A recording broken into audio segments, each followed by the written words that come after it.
My name is Ward Boston Jr. I'm a retired Navy captain, United States Navy.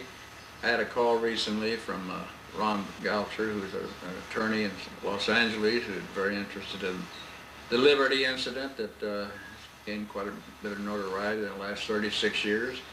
35 years ago, or 36 years ago, I was the counsel of the Court of Inquiry that was appointed by Admiral McCain in Cincus Naviera as a result of the Israelis shooting up the USS Liberty on 8 June 1967.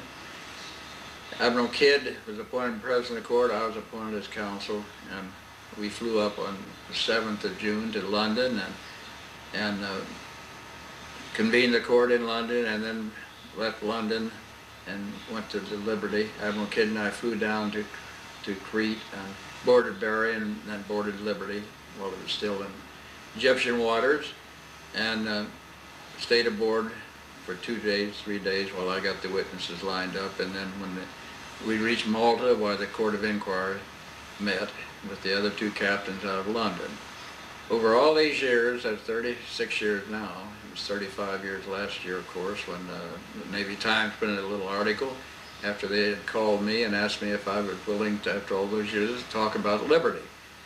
I had refused to, over those years, to be interviewed or to talk to anyone about it, because Admiral McCain, Admiral Kidd, and Mr. McNamara, and President of the United States Johnson all put a lid on any conversation any of us would have outside the court.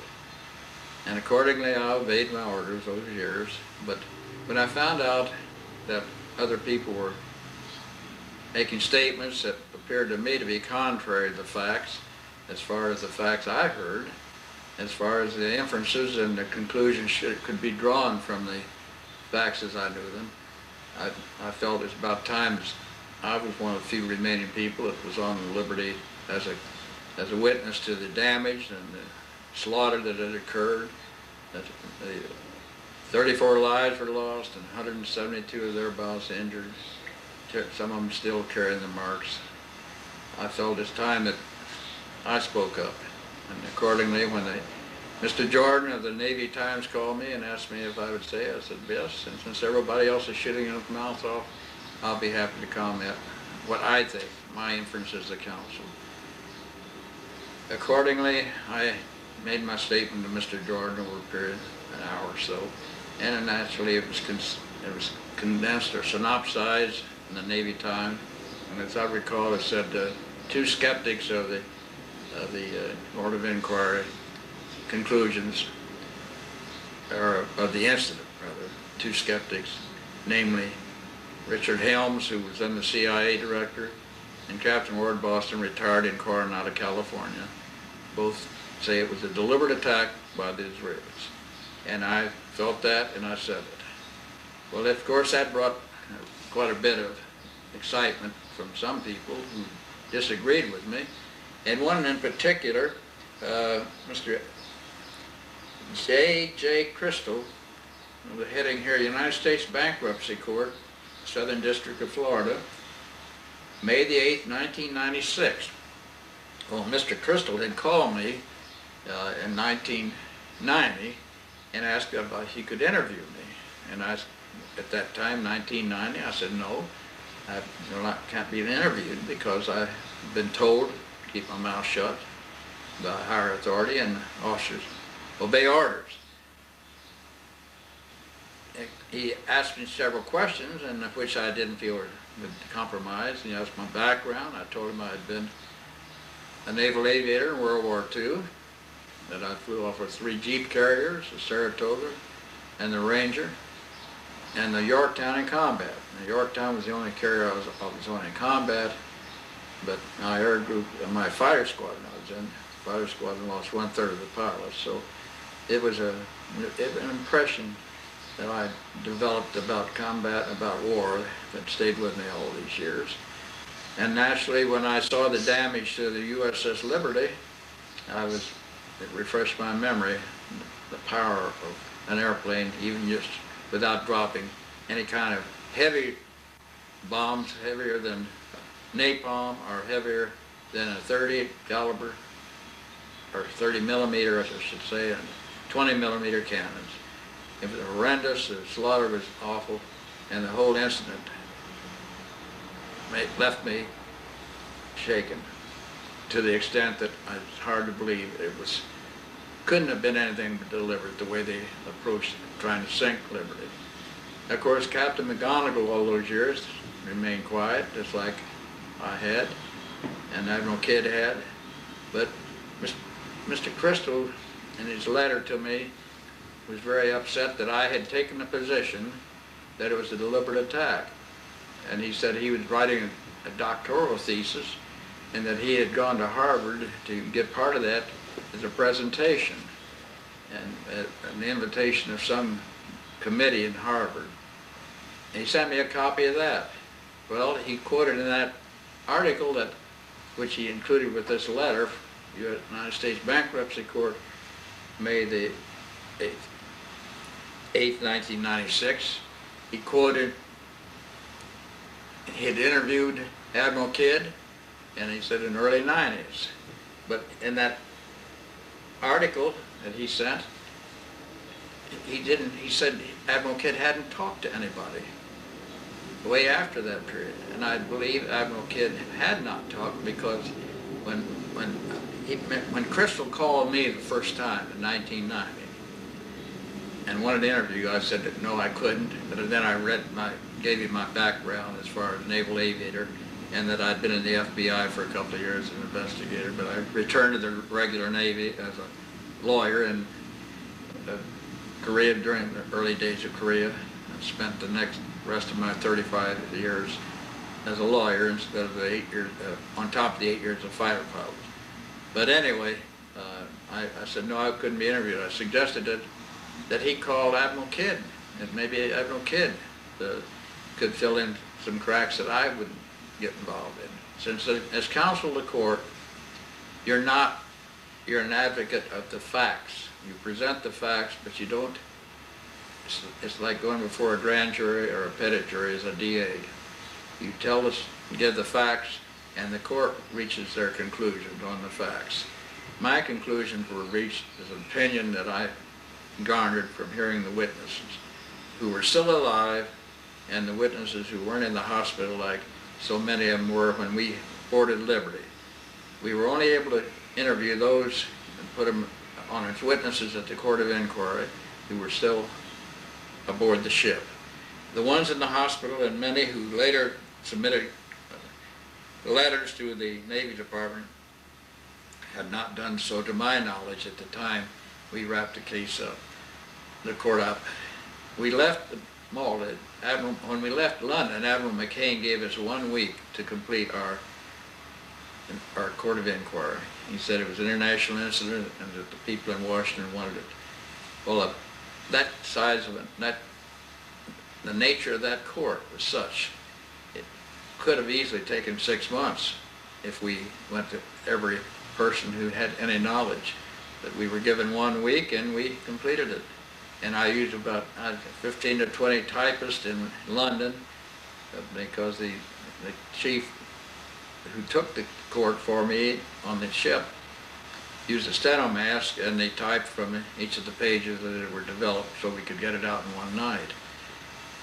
But anyway, it was, I thought the facts were there. We've had some confusion, or not confusion, some criticism that it was not the smoothest record that could have been prepared. But I think under the circumstances and the time frame, the substance was there, and it went back to Washington with Admiral Kidd.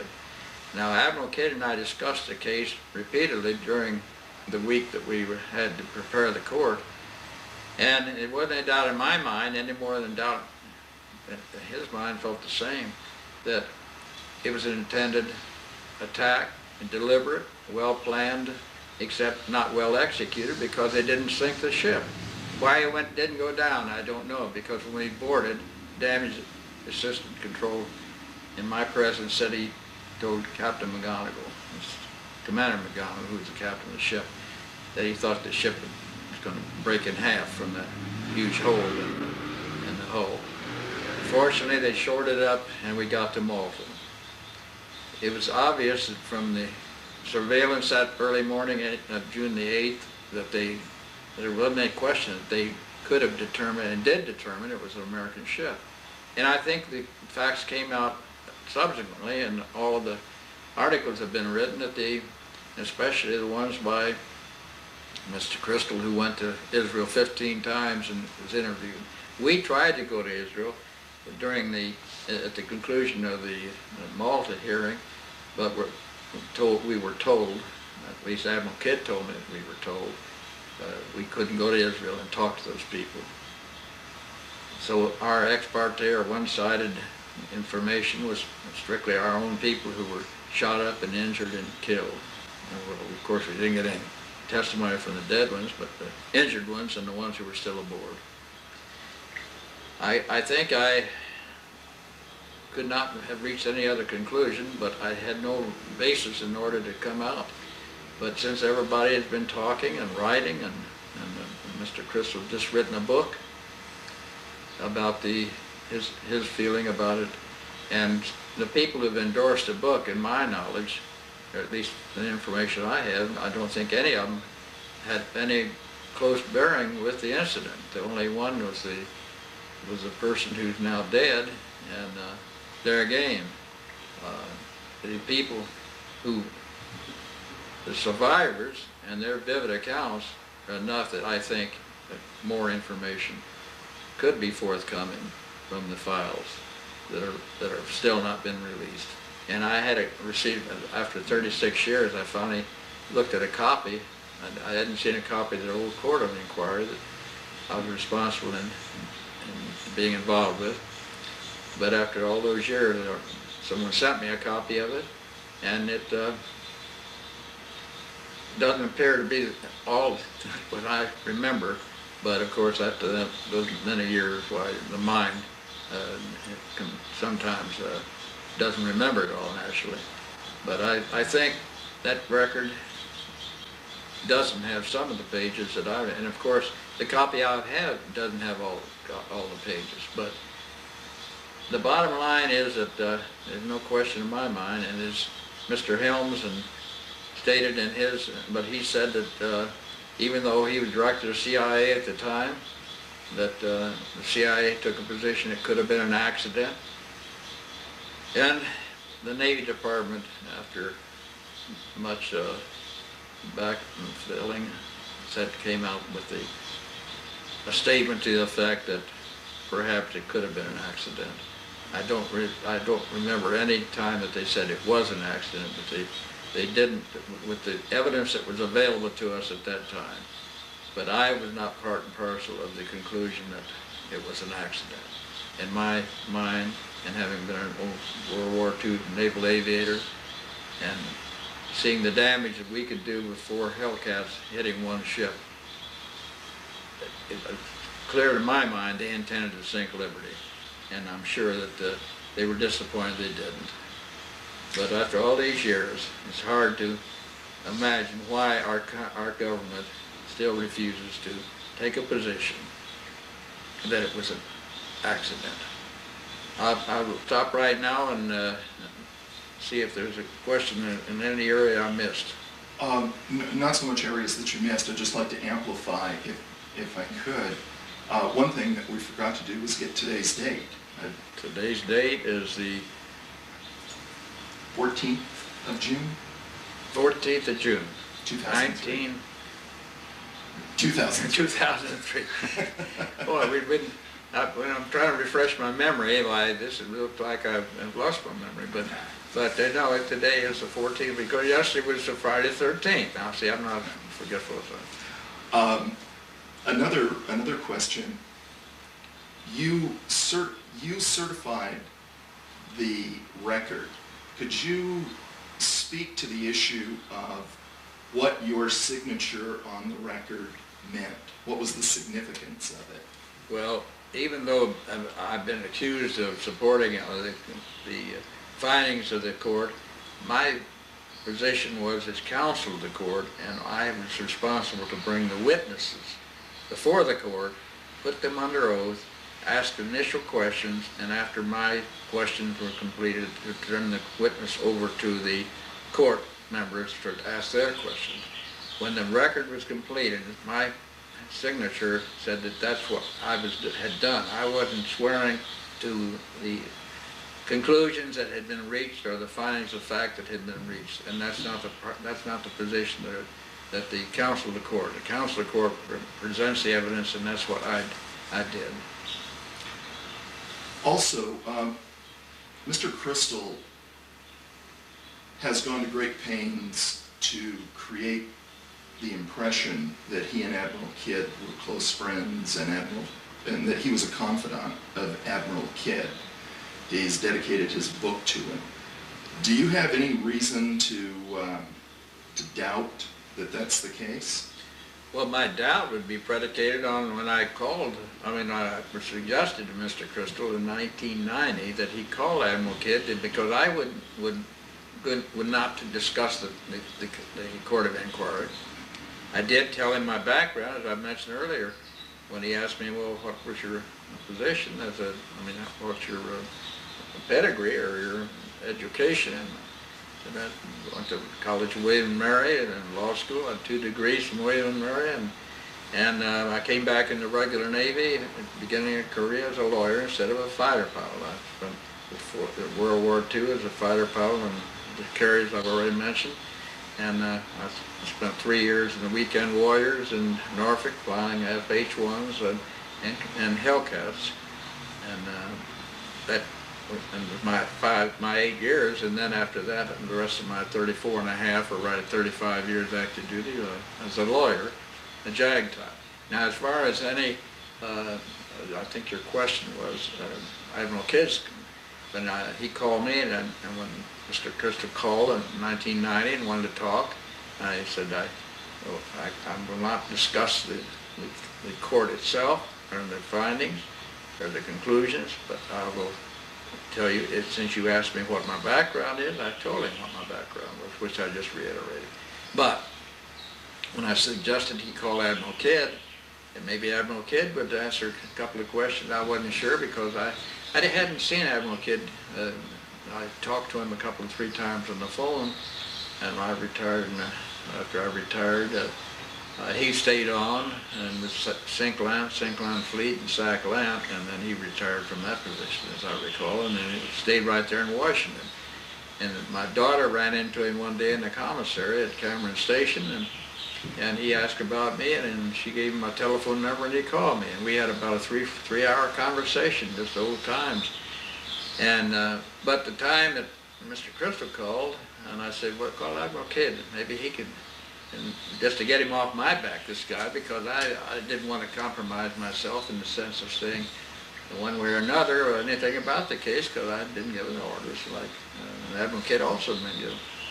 But I had a call back from Admiral Kidd shortly after, about 2 hours later, and he wasn't too pleased with the idea of talking to Mr. Crystal, and he informed me of such, and the language he used, I don't think it's appropriate to relate now, but he didn't show any interest in talking about the case. When Mr. Crystal sent me this copy of his Harvard seminar, and I didn't recognize any of the people in the seminar with him, but in that he said that, I was surprised because he said in the seminar that he tried to talk to Admiral Kidd repeatedly, and he wouldn't. And then he ran into a naval officer, and one of his, Mr. Crystal was a Naval Reserve officer, and he apparently ran into one in the Pentagon who suggested that he call Admiral Kidd. And based on this naval officer's, not request, but referral. And Admiral Kidd, according to Mr. Crystal, talked to him from early days 1990, whereas that couldn't happen. And besides, in his seminar transcript, which he sent me with this letter, says that he wouldn't talk to him. So it's obvious he's saying one thing and then reversing himself. And then he finally tries to say, or concludes that he was a very close, intimate relationship with Admiral Kidd. And I don't know that I can refute that, because I was in California and Admiral Kidd in Washington. But I never heard Admiral Kidd discuss any kind of relationship with him, and several times we spoke after that. So it surprised me that he would say that he had been interviewed Admiral Kidd, and he also in that same transcript from the seminar said that he interviewed me. Well, it wasn't an interview, it was a denial for an interview, but I didn't tell him my background, which I guess he went forward on that, and he said he interviewed one of the other captains on the board, but he didn't say what that captain said. So I'm not in a position to give an answer to why he would criticize his own statement.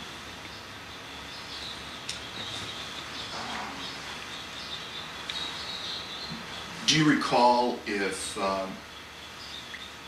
Admiral Kidd expressed any unofficial and personal opinions at the time of the Court of Inquiry or shortly thereafter about the nature of the attack?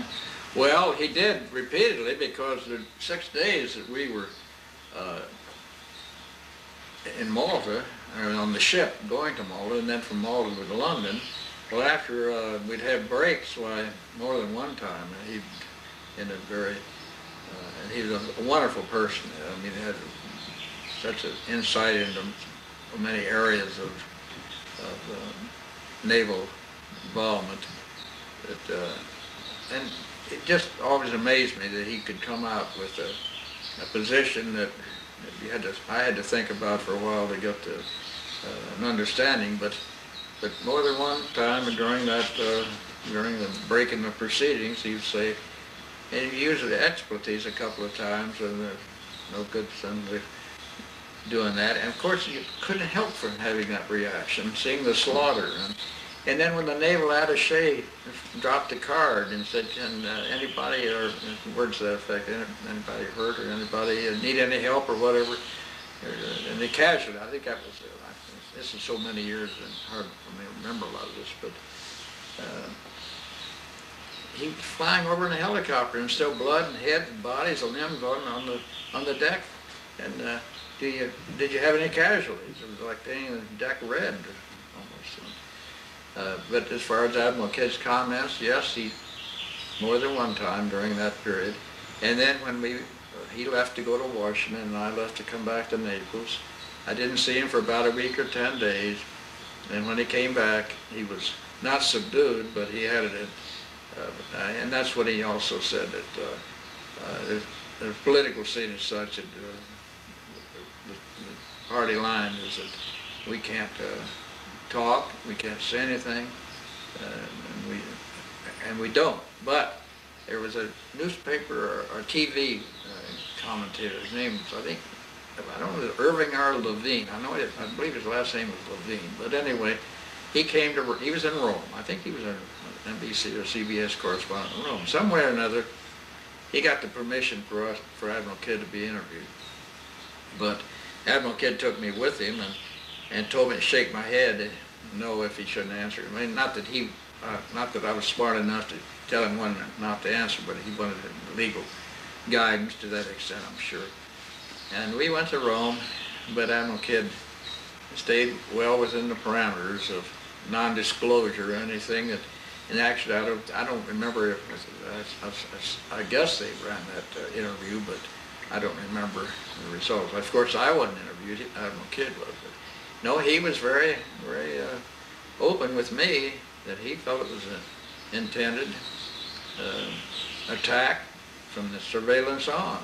And with his background, my background, I mean, there wasn't any area of argument there that the planes made too many passes and were in such a position that the ship's name was clearly visible, and it was not the same configuration of the Egyptian by a long shot. And they shot, everything they did was obviously premeditated, from shooting the masts off, from shooting the flags off, from shooting up the life rafts that one of the witnesses testified to, and then people say, well, it's not in the record. Well, there is a reference in the record. I think a Lieutenant Painter referred to seeing their life raft shot up. But there again, when I'd hear the witnesses testify, it was so shocking and especially when they said, well, there was 50 caliber gun mounts that were firing at the PT boats or at the torpedo boats. And I think Captain McGonigal said that he looked out and told one of the people still alive to tell them to stop shooting. And the people in the gun mounts were all shot up. They didn't have a head, bodies shot to pieces, and the guns were cooking off by themselves from the heat of the fire because they had set the gasoline in the containers of fire. So as we walked through those witnesses, and it was just shocking, but it was also shocking to see the bravery. Now there's a doctor, I think his name was Kiefer, and I didn't realize until after I heard the witnesses that he was also injured, and he worked at something like 28 hours without stopping, and Captain McGonigal went through the whole thing, half the time on his back, navigating with the stars. So in the end, if nothing else, I think the USS Liberty, I shouldn't say the USS Liberty, you never put a "the" in front of a naval vessel, but USS Liberty case should be reopened for nothing but to show the valor, the heroism, and the odds that those people took on to survive. I'm not apologizing for the court of inquiry because with all the witnesses I had available in that short time and used them to try to reach the findings of fact at the court. But it's one of those situations where when political action takes over, when you're told by the President of the United States and the Secretary of Defense to keep your mouth shut, don't say anything, and that's a direct order, and you've taken an oath to support it, the Constitution and the orders, and even if you don't consider it a valid order, it's not your business to stand up and yell at the world that the President of the United States and the Secretary of Defense are covering up for political reasons. And all those years, it's been in my heart that the survivors deserve more recognition than they've received. And it's unfortunate that Captain McGonigal wasn't even given his Medal of Honor in the White House, where it normally was shunted over to the Navy Yard, and the Secretary of the Navy presented it to him. And that the 4 or 5 unknown bodies, or the known names, but they didn't have bodies, they're buried in Arlington, they don't refer to being killed by the Israelis, which the fact should reflect if they were killed in combat, which they certainly were. So it's still a horrendous event that stays in my mind and heart. And even though I lost friends in World War II, and I never expected to live during World War II, but I was young and dumb, I guess, or young, and they say the young die, but I lived through it, and I had those memories. But when I saw the results of Liberty, and then I see apologists that stand up and try to justify what the Israelis did, it bothers me. It bothers me from the heart out. And I said that to Mr. Jordan when he called, and of course I opened up the hornet's nest, and but frankly I've had many more people call and thank me for saying what I said and what my position is, like Mr. Helms' position. Both, it's funny, I never met Mr. Helms, but Mr. Hoover, who I worked for, was a great patriot, I thought, and I think Helms is just as great. I know what he went through when he was mistreated by the people in Congress by badgering him to the point where he had to plea for a misdemeanor on a matter that shouldn't have ever happened. It almost killed a man because he did a great job for the country. And when he said that he was satisfied that he deliberately attacked the Israelis, and I didn't know what he was saying when I said it, so it's funny that both of us were tuned in and were quoted, but the survivors of Liberty have said repeatedly that they've been humiliated and hurt, that they haven't had their day in court as far as having all the facts. And I'm not apologizing on the record. I tried to find everything that was available, but when the door was shut in our face and we were given a time frame of 1 week, then we did what we had to. And I crossed swords with a couple of people on that in the Navy who said, hey, you should have done a better job. Well, I know those who said I should have done a better job. I don't think any of them ever got involved in anything that complicated to my knowledge. And I know that I've tried court-martials. I'm a trial and defense counsel during Korea. I've had a background in nothing but legal, and some of them were administrative only and never saw a day of combat and never had an occasion where they had to make up their mind about a matter such as we had in Liberty. And yet they can stand up and say, hey, he didn't dot an I here, he didn't cross